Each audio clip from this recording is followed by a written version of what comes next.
ብዙ ዘመናት በፊት የመጀመሪያው ሰው አዳም በቆንጆዋ ገነት ውስጥ ይኖር ነበር።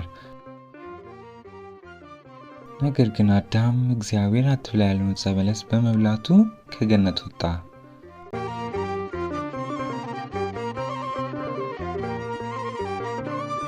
አዳም ስላጠፋው ጥፋት በጣም አዘነ፣ አለቀሰም፣ ንስሐም ገባ። መሐሪው እግዚአብሔርም ከ5500 ዘመን በኋላ መጥቼ አድንሃለሁ የሚል የተስፋ ቃል ሰጠው። ያ የተስፋ ዘመን ሲደርስ ንጽሕትና ደግ የሆነች ቅድስት ድንግል ማርያም ተወለደች። ማርያምም ልቧ በፍቅር የተሞላ ነበር። አንድ ቀን ውሃ ልትቀዳ ስትሄድ በጣም የተጠማና የሚረዳው ያጣ ውሻ አገኘች። ማርያምም ለውሻው አዘነችና የምታደርገው ብታጣ በወርቅ ጫማዋ ውሃ ቀድታ አጠጣችው። ይህ ደግነቷ በእግዚአብሔር ዘንድ በጣም ተወደደ።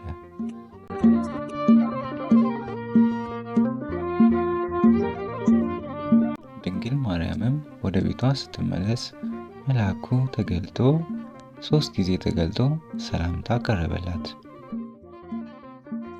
በኋላም ማርያም በቤተ መቅደስ ሆና ለቤተ መቅደሱ መጋረጃ የሚሆን ሐርና ወርቅ ስታስማማ ስትፈትል መልአኩ ገብርኤል እንደገና መጣና ማርያም ሆይ የዓለምን መድኃኒት ትወልጃለሽና ደስ ይበልሽ ብሎ አበሰራት።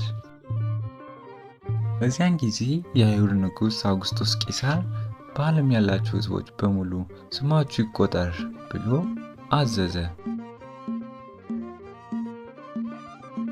ሽማግሌ ዮሴፍም ድንግል ማርያምን በአህያ ላይ አስቀምጦ ከናዝሬት ተነስተው ስማቸው ወደሚቆጠርበት ወደ ቤተልሔም ረጅም ጉዞ ተጓዙ።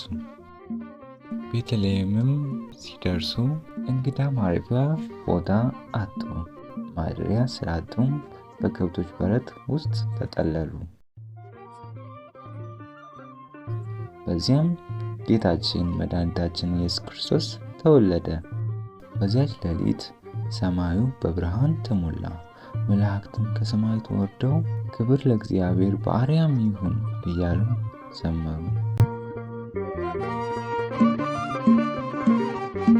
ቅዱስ ገብርኤል በሜዳ ላይ በግ ለሚጠብቁ እረኞች ተገልጦ የምስራቹን ነገራቸው።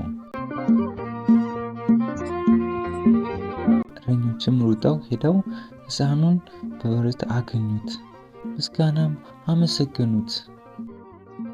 ከዚህም በኋላ በምስራቅ አገር የነበሩ 12 ነገሥታት በሰማይ ላይ ልዩ ኮከብ አይተው ጌታን ለመፈለግ ተነሱ። ጉዞ ረጅምና አድካሚ ስለነበር ከ2 ዓመት በኋላ 3ቱ ነገሥታት ሰብአ ሰገል ጌታን ቤት ውስጥ አገኙት። ለጌታም ያላቸውን ፍቅር ለመግለጽ ስጦታን አቀረቡለት። ወርቅ፣ ዕጣንና ከርቤ አቀረቡለት። ወርቁን አንተ ንጉሥ ነህ ሲሉ፣ ዕጣኑን አንተ አምላክ ነህ ሲሉ፣ ከርቤውን ለእኛ መከራን ትቀበላለህ ሲሉ አቀረቡለት።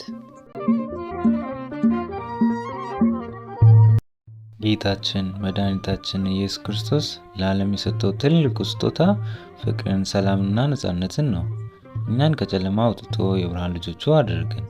ዛሬም ገና ስናከብር ይህንን ታላቅ ፍቅሩን እያሰብን በደስታ ነው።